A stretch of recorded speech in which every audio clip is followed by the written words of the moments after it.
લગભગ 20 લાખ જેટલા વૃક્ષોનું વૃક્ષારોપણ કરવાના અભિગમ સાથે આજ રોજ જે વિશ્વ પર્યાવરણ દિવસ છે, જે આ વર્ષની થીમ છે તે મુજબ પ્લાસ્ટિક પ્રદૂષણ મુક્ત ભારત અને આ થીમની સાથે આજે વૃક્ષારોપણના કાર્યક્રમનો પ્રારંભ કરવામાં આવ્યો છે। આમ તો આપણા વેદોએ ધરતી માતાનું ખૂબ સરસ વર્ણન કર્યું, તેને યાદ કર્યું છે। સવારે ઉઠીને જ્યારે આપણે ધરતી માતાને પગ લગાડીએ એના પહેલાં તેની પ્રાર્થના કરીએ છીએ।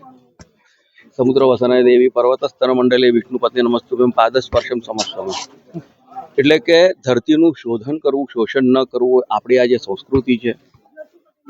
આખા વિશ્વમાં આ સંસ્કૃતિનો અભિગમ લઈને 1972માં આજના દિવસે વિશ્વ પર્યાવરણ દિવસ તરીકે નક્કી કરવામાં આવ્યું। તેના જ પગલે આજે કોર્પોરેશનમાં 135માં ગાર્ડનનું આજે ઉદ્ઘાટન થયું છે। વોર્ડ નંબર 16માં 70,000 સ્ક્વેર ફૂટથી પણ વધારે વિસ્તારમાં જ્યારે આ ગાર્ડન સરસ મજાનું બન્યું છે। ના તમામ વોર્ડમાં મોટા બગીચાઓમાં છોડાઓનું, રોપાઓનું વિનામૂલ્યે વિતરણ થવાનું છે। જંગલ ખાતા તરફથી પણ વિતરણ તો થતું જ હોય છે।